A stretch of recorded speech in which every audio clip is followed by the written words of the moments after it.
Olá, minha gente. Estamos aqui com mais um esclarecimento da verdade sobre Deus. Vamos falar agora da Bíblia como um todo. No outro vídeo eu falei sobre Moisés ter escrito o Pentateuco. Hoje eu quero falar sobre as Escrituras como um todo. As Escrituras é a identidade dos judeus, o resgate da identidade dos judeus, o esforço do resgate de identidade dos judeus. A Bíblia é o esforço de resgate da identidade do povo judeu. Israel, minha gente, estava em cativeiro. Eles estavam em cativeiro na Babilônia, entendeu? Então eles haviam perdido suas terras, eles haviam perdido o seu rei, o seu povo, o povo de Israel, adorava os deuses das nações que estavam ali cativa com eles. Eles perderam sua língua, a língua deles.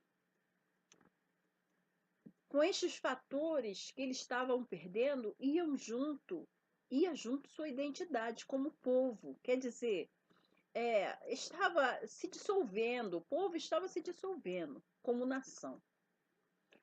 A solução encontrada pelos anciões foi compilar em livros a tradição oral dos anciões, sobre toda a forma que eles tinham de ver o mundo da época na qual eles viviam. Tá entendendo? Foi então dada uma ordem também de eles darem divórcio às mulheres de outras nações, porque assim, através do casamento, eles estavam se misturando com outros povos, né? Os filhos que estavam nascendo, sabe, essas coisas, né? Já não estavam mais conhecendo. Então, uma das coisas que foi feita foi dar divórcio às mulheres que eram dos povos que estavam ali cativos com eles, para trazer de volta, né? Aquele povo que eles eram.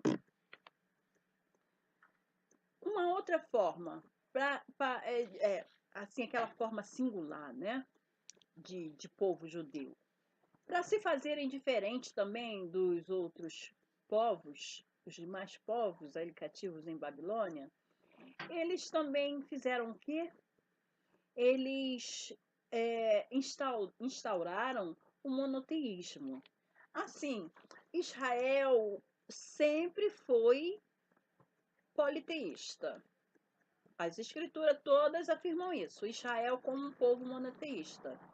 Mas conforme eles observaram e viram que os povos ali, todos, serviam a vários deuses, e Israel estava indo após outros deuses também daqueles povos, e abandonando os seus próprios deuses que tinham, eles então fizeram isso, né,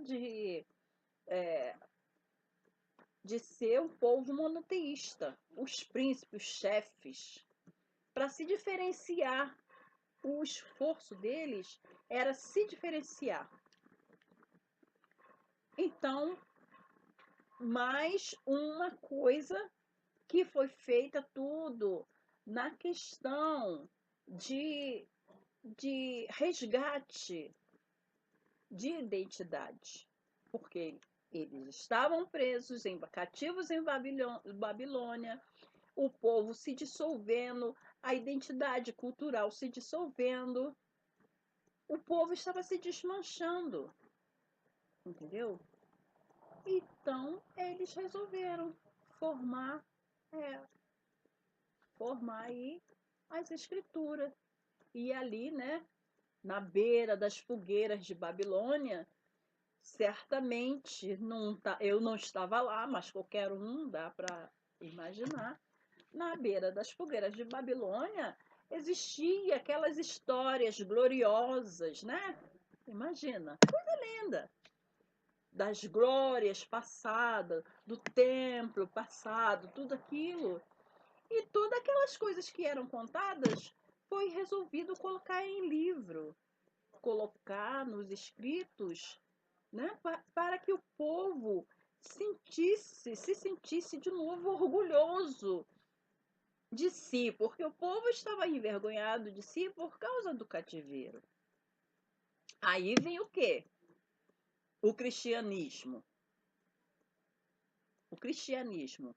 Aí eu quero que você para e pensa. Eu quero que você para e pensa. O mesmo se aplica ao cristianismo, minha gente. Porque o que, que estava. Qual é o contexto social que o cristianismo nasce? O cristianismo nasce dentro de um contexto, primeiramente, Israel cativo sobre os povos gregos. Se você for examinar, se você for examinar todo o pensamento cristão, se você for examinar todas as filosofias cristãs, todas elas são baseadas nas filosofias gregas. Sinto muito até falar, né? Sinto muito até falar. Até mesmo a ideia é triste, de um Deus que desce e vem morar junto com os homens, parte da filosofia grega. A ideia de um bem que não vai ser encontrado aqui, ascese, né? Ascese, o nome é ascese. Que todo bem não está nessa terra, mas está para além. Essa ideia vem de quê? Vem de Platão. Platão, ele era um filósofo que estava sendo perseguido, né? Porque ele era um crítico da época dele, ele estava sendo perseguido. Então, ele, para falar as verdades dele, como ele colocava, nessa terra, nesse corpo não habita nenhum bem, o bem está para além. Hoje o cristianismo ensina que aqui na terra você não vai encontrar bem nenhum, que só numa vida além que você vai encontrar algum bem. Sendo que você fazendo isso, o que, que vai acontecer? Você não vai lutar pelo bem daqui. Você se aliena. O cristão se aliena. Quando que a luta nossa, o que nós temos realmente de real para viver essa vida agora. E aí você não tem responsabilidade social, porque tudo que você está sofrendo é de um corpo onde não habita bem, só habita mal, então o sofrimento tem que ser aceito, entendeu? Então, essa é mais uma coisa. E vai por aí, minha gente. O mais assim que eu acho mais hoje, né? O que eu acho mais ridículo, o que eu acho mais ridículo mesmo, comparando que a Bíblia, as Escrituras, é o esforço do povo judeu em resgatar sua identidade, o que eu acho mais ridículo, então, é exatamente você ver o povo descendente de imigrantes africanos que sofreram a imigração, esse povo com a Bíblia embaixo do braço, rezando, orando pela paz de Israel, quando devia estar orando pela paz da África, já que a Bíblia é um esforço de, de recuperação de identidade, então o povo descendente de imigrante africano tinha que estar lutando pela paz, orando pela paz da África, pelos povos que estão lá ainda. Como que se explica isso? Camarada embaixo do braço? Mas o que é isso, minha gente? Os povos africanos no Brasil, os povos africanos no Brasil, tivemos roubado a nossa identidade também. Tivemos roubado nossa identidade, tivemos, a exemplo do povo judeu, nós tivemos roubado a nossa língua. Em muita parte, nós nos perdemos como povos, porque nós não temos acesso, o nosso nome se perdeu, nós não sabemos de qual lugar exatamente nós viemos. E aí vem a religião. Na religião, o que foi feito com os povos descendentes de africanos? Foi para sobreviver, o descendente de imigrante africano teve que aprender a falar amém.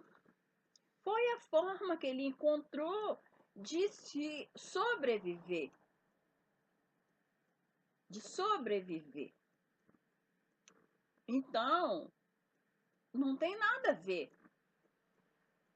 Um imigrante africano está orando pela paz de Israel. Ele tem que orar pelos seus próprios filhos, que continuam sendo mortos todos os dias. O genocídio continua acontecendo. Eu tracei esse paralelo porque eu creio que a teologia deve ser algo que te ajude você a pensar. Te ajude você a pensar o que está acontecendo com você, por que você está vivendo esse seu presente, o que acontece, por que esse seu presente é assim, para você poder, de alguma forma, transformar o seu futuro. Para você poder modificar. Porque quando você não conhece a sua origem, quando você não conhece a sua história, você não sabe se dar valor. E os povos judeus descobriram isso. E descobrindo isso, eles então encetaram. Olha que palavra bonita! Encetaram. Quer dizer, eles iniciaram um movimento de formar as escrituras. Povo muito inteligente, muito sábio, merece aí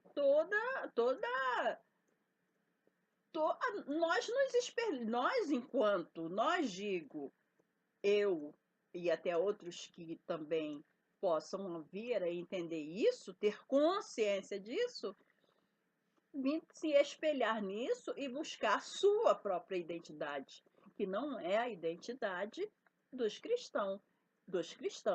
Então, e o que vem acontecendo? A partir disso, o cristianismo foi a fase em que o povo judeu encontrava-se cativo sobre o Império Romano e antes dele do Império Grego. O cristianismo encampou as doutrinas do Império Grego. O cristianismo firmou suas doutrinas nas filosofias gregas. Todas as doutrinas do cristianismo é firmada em cima das filosofias gregas. Todas. Mais tarde, o cristianismo, através de Constantino no século III, iniciou-se a tornar o Império Cristão. O Império Romano, mais tarde veio o Império Romano. O Império Romano, então, foi através de Constantino, passou a ser o Império Cristão. Eles se fundiram. O Império Romano e o Império Cristão se fundiram a partir de Constantino.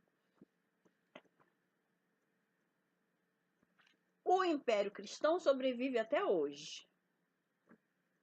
Mesmo durante longos séculos sendo assassinado pela Igreja Romana. Mais tarde, pela Igreja Protestante. Muita guerra, muito sangue.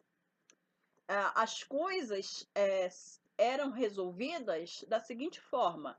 Tem os concílios. Nos concílios, por exemplo, o concílio de Nicéia, o Papa afirmou lá, Jesus é da mesma substância de Deus. Ele afirmou e assinou, e a partir dali Jesus passou a ser da mesma substância de Deus. Uma palavra lá, homociúncio, sei lá, não me interessa, não tem interesse em aprender isso. ou Mociun, sei lá, não sei falar a palavra, não é esse meu interesse. Mais tarde, no século, não me lembro qual foi o século agora, nunca fui muito boa de guardar números, o padre também afirmou que o padre é infalível, assinou e passou a ser. Então as coisas são resolvidas assim, né? O cara vai e assina que é, assim como o Papa também assinou que os povos que não aceitasse se converterem a, ao cristianismo eram raça da pior espécie. Não, o conceito de raça não veio a nascer aí. Desculpa. Eram pessoas da pior, não eram nem pessoas, deveriam ser reduzidas à escravidão, a toda a sua descendência. E falando isso, trazendo, e aí foi toda a base para a escravidão africana, assinada por um líder da igreja cristã. Então, é o assassínio do império cristão através dos seus papas. Assim como essa questão do padre não poder se casar. Por que, que o padre não passou a não poder se casar? Porque podia, até então podia ter várias mulheres. Os papas mandavam, os padres mandavam ver. Foi surgindo um tempo que era tanto filho nas portas dos mosteiros que aí foi baixado esse decreto que os padres eles eram celibatários para que os filhos dos padres, filhos bastardos, não pudessem vir a requerer herança sobre a igreja. Aí você me diz, porque um assunto, gente, junta com outro. Aí você me diz, tem um tal aí de Silas Malafaia que está dizendo aí que quer ver o que vai se transformar essa sociedade daqui a 50 anos. Tendo filhos gerados por pessoas do mesmo gênero, por gays. Eu acho que o senhor Silas Malafaia, ele está, sabe o quê?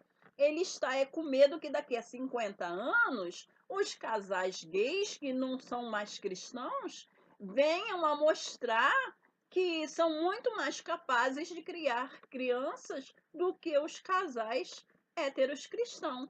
Porque através do heterocristianismo, filho fora do casamento é dado como bastardo.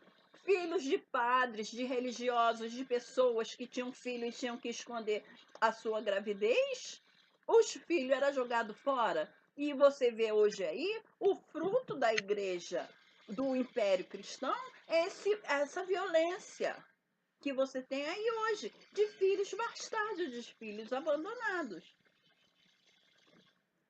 E aí?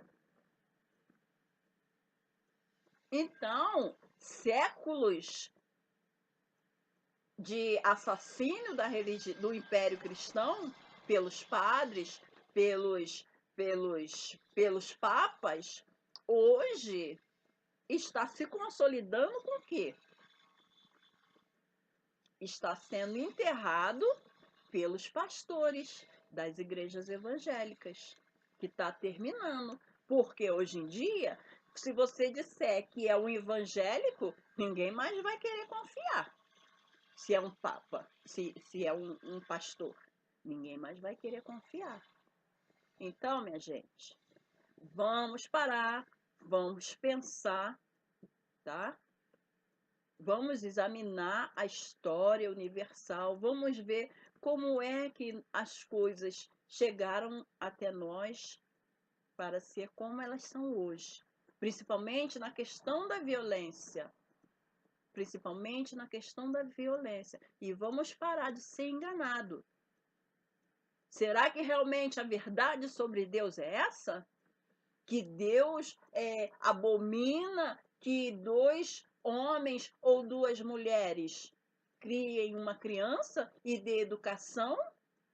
Será que realmente Deus é a prova que filhos que não são nascidos no casamento sejam tidos como bastardos e sejam jogados por aí afora para morrer de fome, para virarem bandido. E quando viram bandido, aí tem que ainda pegar e ser mortos. E a foto assim, ó, bem escrachada na rede social, né?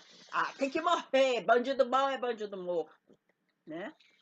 Aí que nem um vídeo que eu vi aí na internet, bandido bom é bandido Mauricinho, né? Bandido gatinho é gatinho, né, Dominique? A Dominique tá ali. Bandido bom é bandido gatinho, né? Aí não vai preso, né? Então, minha gente, Sidney Merêncio falando a verdade sobre Deus.